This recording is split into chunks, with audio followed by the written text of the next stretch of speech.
कश्मीर जिसकी सूरत है, कन्याकुमारी जिसके चरण। कश्मीर जिसकी सूरत है, कन्याकुमारी जिसके चरण। शहंशाह ये ताजमहल जिसका हृदय है इस पवित्र भूमि में उपस्थित। नमस्कार, मैं शीतल गवर्नमेंट सीनियर सेकेंडरी स्कूल कोठी की 10वीं कक्षा की छात्रा हूँ। मैं भारतवर्ष का सम्मान करती हूँ, यहाँ की चांदनी मिट्टी का ही गुणगान करती हूँ। मुझे चिंता नहीं है स्वर्ग जाकर मोक्ष पाने की, क्योंकि ये तिरंगा हो कफन मेरा। बस यही अरमान रखती हूँ। मुझे आज खुलकर बोलना है और आप सभी को समझकर सुनना है। देशभक्ति एवं राष्ट्र निर्माण। मान्यवर, आजादी से पूर्व देशभक्ति के मायने कुछ और हुआ करते थे और आजादी के बाद कुछ और हुआ करते हैं। मैं नहीं मानती कि राष्ट्रीय गान के 52 सेकंड में सिर्फ खड़े होना या वंदे मातरम में भारत माता की जय जोरों शोरों से नारे लगाना ही देशभक्ति है।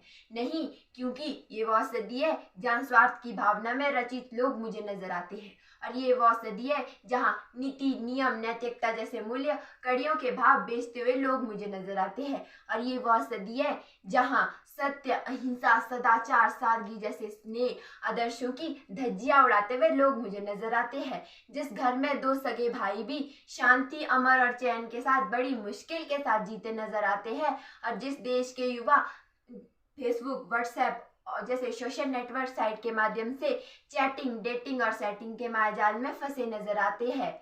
और तकलीफ तो मुझे तब होती है जब आज का ये नौजवान कानों में हेडफोन लगाए बाइक को तेजी से चलाते हुए ये भूल जाता है जिस धरती को वो रौंदते हुए जा रहा है ना, उस धरती के एक एक इंच हासिल करने के लिए हमारे पूर्वजों ने खून की नदियां बहा दी थी।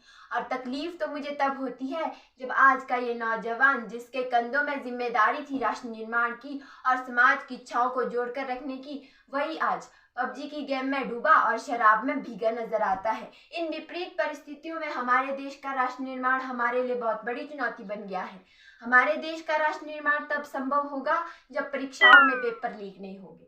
हमारे देश का राष्ट्र निर्माण तब संभव होगा जब गरीब से गरीब व्यक्ति का अच्छे से अच्छा इलाज होगा। हमारे देश का राष्ट्र निर्माण तब संभव होगा जब देश में बढ़ रही गरीबी, बढ़ रही बेरोजगारी और बढ़ रहे अपराध पूरी तरह से मिट जाएंगे।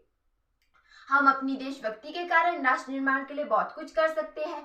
क्यों ना हम रक्तदान देकर किसी व्यक्ति की जान बचा लें, क्यों ना हम अनाथ आश्रम और वृद्धाश्रम को जोड़ने का प्रयास करें, जिससे बच्चों को उनके माता पिता और बूढ़ों को उनका बिछड़ा हुआ घर परिवार मिल जाए। अंत में बस यही कहना चाहूंगी कि इस देश में हिंदू पैदा होते हैं, मुसलमान, सिख और ईसाई भी पैदा होते हैं। बदनसीबी से अब इंसान पैदा नहीं होते। और मैं समझती हूँ न हिंदू की जरूरत है न मुसलमान की जरूरत है। राष्ट्र निर्माण के लिए जरूरत है तो केवल और केवल अच्छे इंसान की जरूरत है। आओ अच्छे संकल्प ले। आजादी की कभी शाम ना होने